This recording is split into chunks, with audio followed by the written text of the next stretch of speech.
He had seen it both times, skidding toward the sky.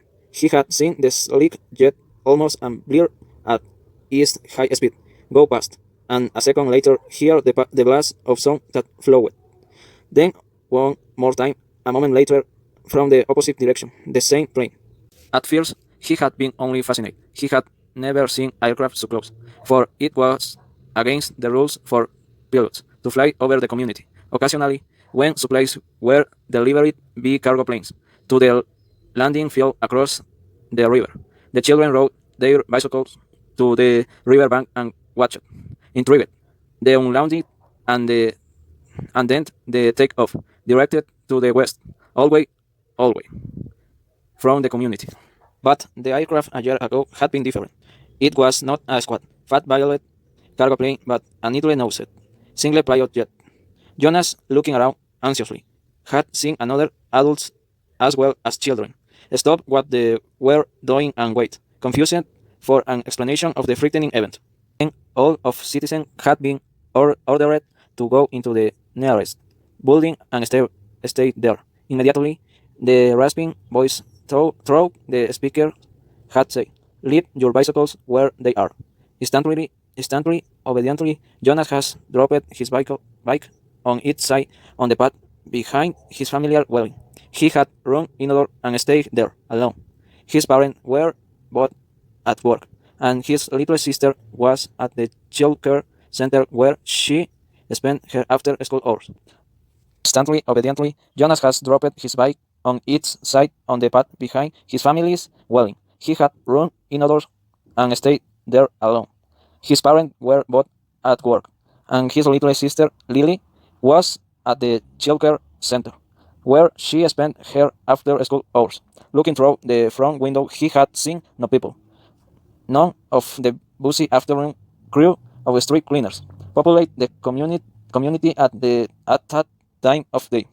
He saw only the abandoned bikes here and there on their sides, and after wheel on one was still resolving slowly. He had been frightened then. The sense of his own community silent, waiting had made his stomach churn. He had trembled, but it had been nothing. Within minute, the speaker had crackled again, and the voice, reassuring now, unless urgent, had explained that a pilot in training had misread his navigational instruction and made a ground error. Desperately, the pilot had been trying to make his way back before his error was not noticed. Needless to say, he will be released, the voice had said, followed the siren. There was an ironic tone to that final message, as if the speaker found it amusing, and Jonas had smiled a little, though he knew what a grim statement it had been. For a contributing citizen to be released from the community was a final decision, a terrible punishment, an overwhelming statement of failure. Even the children were scolded if they used the term lightly at play, jeering at teammate who missed a catch or stumbled in a race. Jonas had done it once, had shouted at his best friend. That is it, Asher. You realized when Asher clumsy error had lost a match for his team.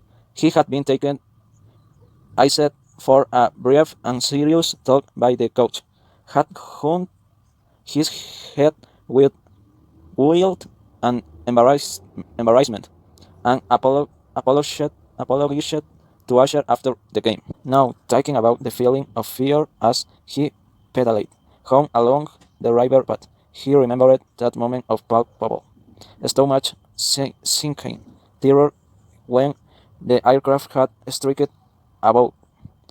It was not what he was feeling now with December approaching. Approach. He searched for the right word that described his own feeling. Jonas was careful about language, not like his friend Asher, who talked too fast and mixed things up, scrambling words and phrases until they were barely recognizable and often very funny. Jonas greeted, remembering the morning that Asher had dashed into the classroom, late as usual, arriving breathlessly in the middle of the chanting of the morning anthem. When the class took their seats at the conclusion of the patriotic hymn, Asher remained standing to make his public apology as was required. I apologize for inconveniencing my learning community. Asher ran through the standard apology first, rapidly, still catching his breath. The instructor had and class waited patiently for his explanation. The students had all been grinning because they had listened to Asher's explanation so many times before. I left home at the correct time, but when I was riding along near the hatchery, the crew was separating some salmon.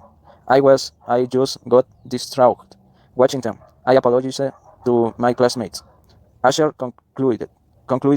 He smoothed his rumpled tunic and sat down. We accepted your apology, Asher. The class recited the standard re- response in unison. Many of the students were biting their lips to keep from laughing. I accept your apology, Asher. The instructor said he was smiling, and I thank you because once again you have provided an opportunity in language. Distraught is too strong an adjective to describe Salmon Biguin. He turned and grew distraught on the instructional board. Beside it, he grew distracted. Jonas, nearing his home now, smiled at the recollection, taking still as he wheeled his bike into its narrow port beside the door. He realized that frightened was the wrong word to describe his feelings now that December was almost here. It was too strong an adjective. He had waited a long time for this special December. Now that it was almost upon him. He wasn't frightened, but he was eager, he decided. He was eager for it to come, excited about the event that would be coming soon. But there was a little sounder of nervousness when he talked about it, about what might happen. Who wants to be the first tonight? For feelings? Jonas' father asked at the conclusion of their evening meal. It was one of the rituals, the evening feeling of feelings. Sometimes Jonas and his sister Lily argued over terms, over who would get to go first. Their parents, of course, were part of the ritual. They too told their feelings each evening. But like all parents, all adults, they didn't fight and wait for their turn. Not did Jonas. Tonight, his feelings were too complicated. His evening. He wanted to share them, but he wasn't eager to begin the process of shifting through his own complicated emotions, even with the help that he knew his parent could have. You go, Lily, he said, saying his sister, who was much younger, only a 7, wiggling with impatience in her chair. I felt very angry this afternoon, Lily announced. My child care group was at the play area, and we had a visiting group of 7s, and they didn't obey the rules at all. One of them, a male, I don't know his name, kept going right to the front of the line for the slide, even though the rest of us were all waiting. I felt so angry at him. I made my hand into fist like this. She held up a clenched fist, and the rest of the family smiled at her smile defiant gesture. Why do you think the visitor didn't obey the rules? Mother asked. Lily considered it, and shook her head. I don't know. They acted like animals. Jonas sucked. He laughed. That's right, Lily said, laughing too. Like like animals.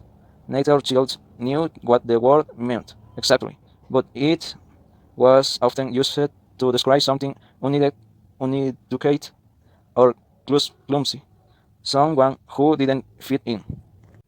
Where were the visitor for? Father asked. Lily frowned, trying to remember. Our leader told us when he made the welcome speech, but I can't remember. I wasn't. paying attention.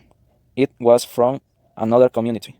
They had to leave very early, and they had their midday meal and the bus. Mother nodded. Do you think it's possible that their rules many different? And so they sample didn't know what your play our rules were? Lily shrugged and nodded. I suppose. You have visited another communities, haven't you? Jonas asked. My group has often. Lily nodded again. When we were six, we went and shared a world school day with a group of six in their community. How did you feel when you were there?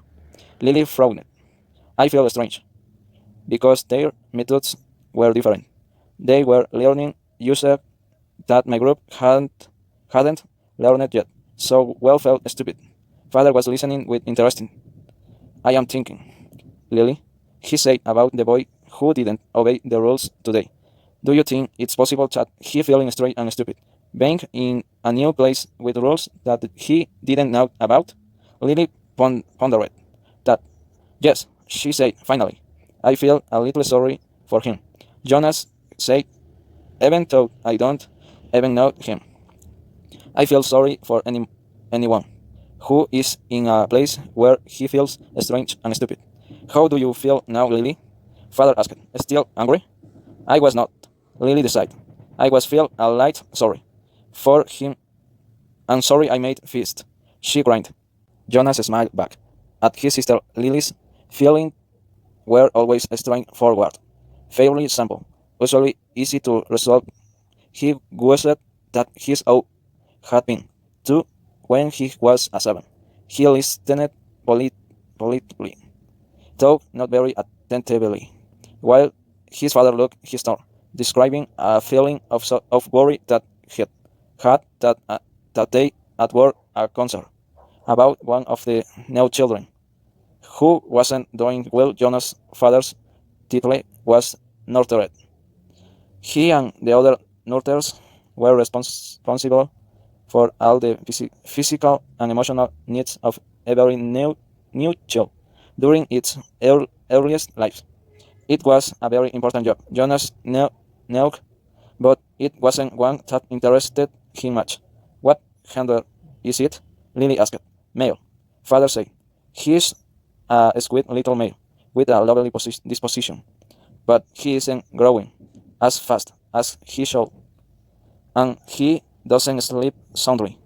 We have him in the extra care section for supplementary nutrition, but the committee begins to talk about releasing him.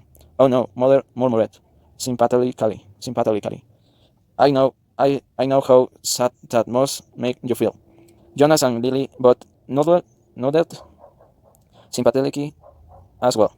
The loss of new children was always sad, because they hadn't had a chance to enjoy life within the community yet, and they hadn't done anything wrong. There were only 2 occasions of reloss which were not punishment. Release of the elderly, which was a time of celebration for a life well and fully lived, and release of a new child, which always brought a sense of all we have done. This was especially troubling for the neuters, like father, who felt they had failed somehow, but it happened very rarely. Well, father said, I am going to keep trying. I may ask the committee of permission to break him here at night, if you don't mind. You know what the night crew nurturers are like. I think these light guys need something extra. Of course, Mother said, and Jonas and Lily nodded. They had heard Father complain about the night crew before. It was a lesser job, night crew nurturing, assigned to those who lacked the interest of skill of or insight for the more vital job of the daytime hours. Most of the people on the night crew had not even been given suppose, because they lacked somehow the essential capacity to connect to others, which was required for the creation of a family unit. Maybe we could even keep him. Lily succeeded, squarely trying to look innocent. The look was fake. Jonas knew. They all knew. Lily, mother remained here, smiling. You know the rules. Two children, one male, one female, to each family unit. It was written very clearly in the rules. Lily giggled. Well, she said, I thought maybe just this once. Next, mother, who held a prominent position at the Department of Justice, talked about her feelings. Today, a report of her had been brought before her. Someone who had broken the rules before. Someone who she hoped had been adequately and fairly punished, and who had been restored to his place, to his job, his home, his family unit. To see him brought before her a second time caused her overwhelming feelings of frustration and anger, and even that she hadn't made a difference in his life. I feel frightened too for him, she confessed. You know that there's no tier chance. The rule says that if there's a tier transgression, he simply has to be released. Jonas shivered. He knew it happened. There was even a boy in his group of 11s whose father had been released years before. No one ever mentioned it. The disgrace was unspeakable. It was hard to imagine. Lily stood up, went to her mother. She stroked her mother's arm from his place at the table. Father reached over and took her hand. Jonas reached for the other. One by one, they comforted her. Soon they smiled, thanked them, and murmured that she felt exhausted. The ritual continued. Jonas, father asked, your last tonight. Jonas sighed. This evening he almost would have preferred to keep his feelings hidden. But it was, of course, against the rules. I am feeling apprehensive, he confessed, glad that the appropriate described word had finally come to him. Why is that, son? His father looked concerned. I know there's really nothing to worry about. Jonas explained it, and that every adult has been through it. I know you have, father, and you too, mother. But it's the ceremony that I am apprehensive about. It's almost December. Lily looked up, her eyes wide. The ceremony of 12. She whispered in an awed voice. Even the smallest children, Lily's age and younger, knew that it lay in the future for each of them. I am glad your tools was for your feelings, father said. Lily, mother said, becoming beckoning to the titular girl. Go on now and get into your nickelodeon. Father and I are going to stay here and talk to Jonas for a while. Lily sighed, but obediently she got down for her chair. Privately, she asked. Mother nodded. Yes, she said. This talk will be a private one with Jonas.